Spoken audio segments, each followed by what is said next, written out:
বন্ধুরা, কড়াই আমরা প্রত্যেকেই প্রতিদিন ব্যবহার করি। একটা নয়, দুটো নয়, 3-4টে কড়াই আমরা ব্যবহার করি রান্না করতে। এই কড়াই যদি কখনো পুড়ে যায় তাহলে তোমরা কি করো? বন্ধুরা, কড়াই পুড়ে গেলে আমরা অনেক ঘষাঘষি করি আর পরিষ্কার না হলে ঘরের এক কোণে ফেলে রেখে দিই। সেরকমই একটা পুরনো কালো কড়াই নিয়ে নিয়েছি, সেটাকে আমি একদম ঝকঝকে চকচকে করে ফেলবো বিনা পরিশ্রমে। আজকে তোমাদের সঙ্গে শেয়ার করব। তো চলো দেখে নেওয়া যাক এই কড়াই ক্লিনিং টিপস। নমস্কার বন্ধুরা, আমি দেবজানিস ব্লগে তোমাদের অনেক অনেক স্বাগত। যারা আমার চ্যানেলটাকে অলরেডি সাবস্ক্রাইব করে নিয়েছো তাদেরকে অনেক অনেক ধন্যবাদ। যারা নতুন এসেছো অবশ্যই আমার চ্যানেলটাকে সাবস্ক্রাইব করে পাশে থেকেও বেল বাটনটাতে প্রেস করে দিও। বন্ধুরা, কালো পুরনো কড়াই আমি পরিষ্কার করব একটা পাতা দিয়ে। আর এই পাতা দিয়ে কিভাবে তোমরা কড়াই পরিষ্কার করবে আজকের ভিডিওতে সেটাই শেয়ার করব। আমার চ্যানেলে অনেক কড়াই ক্লিনিং টিপস রয়েছে, দেখে নিতে পারো। এই টিপসগুলো যদি মেনে চলো তাহলে তোমাদের কড়াই বিনা পরিশ্রমে একদম কম সময়ের মধ্যে ঝকঝকে চকচকে করে ফেলতে পারবে। তো চলো দেখে নেওয়া যাক।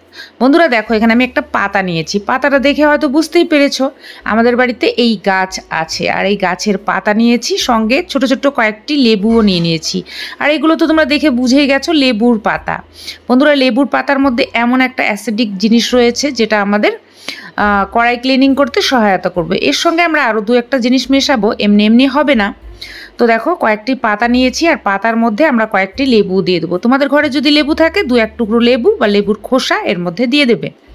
তো আমি এখানে ছোট ছোট লেবু ছিল, এগুলো তো খাওয়া যাবে না, সেই লেবুগুলো এর মধ্যে দিয়ে দিলাম। তোমরা চাইলে তোমাদের ঘরে যদি বড় লেবু থাকে, টক লেবু, সেই লেবুও একটা বা অর্ধেকটা কেটে দিয়ে দেবে।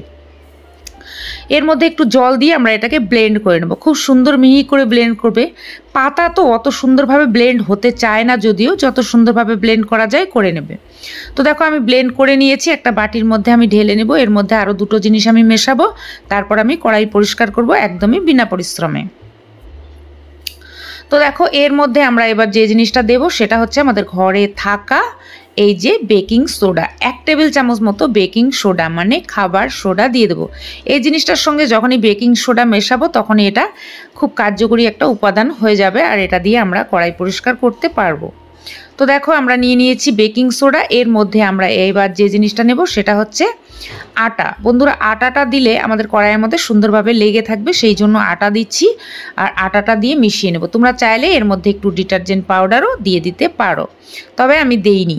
তো ডিটারজেন্ট পরে দেব, আগে আমি এমনি এমনি এটা মেখে নিলাম। এখন আমরা এটাকে কিভাবে অ্যাপ্লাই করব চলো দেখে নেওয়া যাক। প্রথমত আমরা যে কড়াইটা কালো পুরনো সেই কড়াইটা নিয়ে নিয়েছি, আর এই কড়াইটা কিন্তু অনেকদিন রান্না করতে করতে কালো হয়ে গেছে আর উঠছে না, সেই জন্য আমি এটা পরিষ্কার করব। অনেক ঘষাঘষি করার সত্ত্বেও ওঠেনি। তো এখন আমি এই মিশ্রণটা এর মধ্যে আমরা লাগিয়ে দেব। তো বন্ধুরা, কিভাবে লাগাবে, এর মধ্যে উপরে লাগিয়ে দেবে, যেমন করে লাগালে এটার মধ্যে লেগে থাকবে ঠিক সেইভাবে। সেই জন্যই আমি আটা দিয়েছিলাম, যাতে এটা সুন্দরভাবে লেগে থাকে। এতে করে আমাদের এর মধ্যে লেগে থাকা কালি, নোংরা, তেল চিটে সব উঠে যাবে। তো দেখো, আমরা এটাকে কিভাবে লাগিয়ে দিচ্ছি। এটা কিন্তু লাগিয়ে কিছুক্ষণ রেখে দিতে হবে, না হলে কিন্তু এটা পরিষ্কার হবে না। তো দেখো, আমি এইভাবে পেছনটা তো লাগিয়ে নিলাম। এখন আমরা এটাকে উল্টে নেব।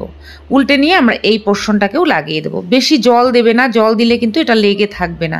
সেই জন্য আমি শুকনো শুকনো করেই লাগাচ্ছি। জল দিলে কিন্তু এটা পড়ে যাবে, লেগে থাকবে না। সেই জন্য একটু শুকনো করেই লাগাচ্ছি। তো দেখো, আমি কিভাবে লাগিয়ে দিচ্ছি। কড়াইয়ের যেখানে যেখানে কালি বা নোংরা, ময়লা, নোংরা নয়, এগুলো হচ্ছে কালো। কড়াইয়ের মধ্যে অনেক সময় রান্না করতে করতে কড়াইয়ের মধ্যে হয়তো কিছু পুড়ে যায়, সেই পোড়াটা আর উঠানো যায় না, তখন এটা ঘরে থাকতে থাকতে কালো হয়ে যায়। তো সেই কালো। তো দেখো, আমি পুরোটা লাগিয়ে দিয়েছি। ঠিক এইভাবে তোমরা লাগিয়ে রেখে দেবে। আর এটা কিন্তু অবশ্যই পুরো রাত্রি রাখার চেষ্টা করবে, তাহলে তোমাদের কড়াই পরের দিন খুব সুন্দরভাবে পরিষ্কার হবে। আর যদি না চাও তাহলে 2 ঘন্টা রেখে দিতে পারো অবশ্যই। 2 ঘন্টা পর ফিরে আসলাম, আর কড়াইটা এখন আমি পরিষ্কার করব। 2 ঘন্টা নয়, বেশ খানিকটা সময়ও হয়ে গেছে আমার। তো তোমরা চাইলে এটা পুরো রাত্রি রেখে দেবে। তো দেখো, আমি এটা এখন পরিষ্কার করব। আমি যে খুন্তিটা দিয়ে রান্না করি সেই খুন্তিটা নিয়ে নিয়েছি। এখন আমরা এগুলো উঠাবো। তো দেখো, ওঠানোর সঙ্গে সঙ্গে তোমাদের দেখবে কড়াইয়ের যে কালো নোংরা পোড়াগুলো ছিল সেগুলো কিন্তু এর সঙ্গে উঠে যাবে। কেননা এমনই ইফেক্টিভ একটা জিনিস এটা, যেটা আমাদের কড়াইয়ের পোড়া অংশ। আমার কড়াইটার মধ্যে দুধ পুড়ে গিয়েছিল, সেই পোড়াগুলো দেখো কত সুন্দরভাবে এই জিনিসটার সঙ্গে উঠে যাচ্ছে। তো যখনই এই পোড়াগুলো উঠে যাবে তখনই কিন্তু কড়াইটা আগের অবস্থায় ফিরে আসবে, পরিষ্কার হতে থাকবে। কিন্তু তারপরও এটা আমাদেরকে ক্লিন করতে হবে। তো আমি একটা স্টিল উল স্ক্রাবার নিয়েছি, সেটা দিয়ে আমি একটু ঘষে নেব যাতে করে আমাদের পোড়াগুলো উঠে যায়। কেননা পোড়াগুলো কিন্তু একদম হালকা হয়ে গেছে, একদম ফুলে ফেপে গেছে, যেটা আমাদের স্ক্রাবার দেওয়ার সঙ্গে সঙ্গে এটা উঠতে থাকবে। তো এটা আমরা 5-6 মিনিট ঘষবো, বেশি নয়, আধ ঘন্টা 2 ঘন্টা ধরে ঘষবো না, 4-5 মিনিট একটু ঘষে নেব। এতে করে আমাদের কড়াই পরিষ্কার হবে আশা করি। আমি করে তোমাদেরকে দেখাচ্ছি। তো দেখো আমি স্ক্রাবারটা যখনই ঘষছি সঙ্গে সঙ্গে কিন্তু উঠা শুরু হয়ে গেছে। তো এইভাবেই আমরা একটু হালকা জলের ছিটে দিয়ে উঠিয়ে নেব। আর কালোগুলো দেখতে পাচ্ছ এতটা টাফ হয়েছিল, কতটা নরম হয়ে গেছে দেখতেই পাচ্ছ। আমরা যে পাতার সঙ্গে 2-1টা জিনিস মিশিয়ে দিয়েছি, এতে করেই কিন্তু পরিষ্কার হয়ে গেছে। তো দেখো আমার এখন এটা কত সুন্দরভাবে উঠে যাচ্ছে। ঠিক এইভাবে আমরা 4-5 মিনিট ঘষে নিলাম কড়াইটা। আর কর্নারগুলো একটু ভালো করে ঘষবে, কেননা এই যে কর্নারগুলো দেখতে পাচ্ছ, এই যে হাতলের জায়গাটা, সেই জায়গা কিন্তু খুব শক্ত হয়ে থাকে। তো সেই জন্য আমাদেরকে সেই জায়গাগুলো ভালো করে ঘষে দিতে হবে। তোমরা চাইলে একটু চাকু দিয়েও ঘষে নিতে পারো, তবে আমি যে জিনিসটা লাগিয়েছিলাম এতে করে উঠে যাবে। যারা কড়াই মাজতে খুব বিরক্ত বোধ করো তাদের জন্য এই টিপসটা শেয়ার করলাম। কেননা অনেকেই রান্না করতে ভালোবাসে কিন্তু কড়াই মাজতে একদমই, কেউই ভালোবাসে না, কড়াই মাজতে কে ভালোবাসে।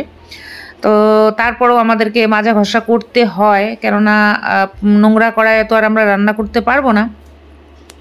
বন্ধুরা, আমার চ্যানেলে কিন্তু অনেক ধরনের কড়াই ক্লিনিংয়ের টিপস রয়েছে। নন স্টিকের কড়াই, নন স্টিকের তাওয়া কিভাবে পরিষ্কার করবে, কড়াই কিভাবে পরিষ্কার করবে, অনেক ধরনের টিপস রয়েছে। তোমরা সেই ভিডিওগুলো বের করে দেখে নিতে পারো।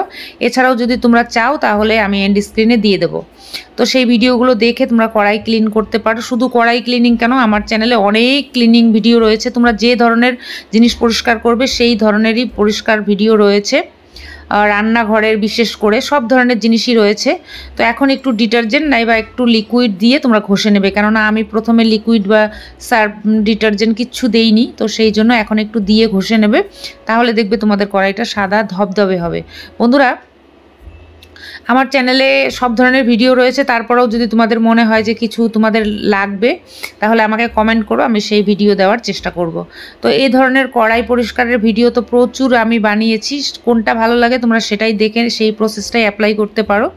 তো আমি একটু বাইরেই বসেছি, কেননা ঘরের মধ্যে এগুলো পরিষ্কার করা অসুবিধা হয়। তো দেখো কড়াইটাকে ভালো করে ধুয়ে নিচ্ছি আর তোমাদেরকে ফাইনাল লুকটাও দেখিয়ে দিচ্ছি কড়াই কতটা সুন্দরভাবে পরিষ্কার হলো।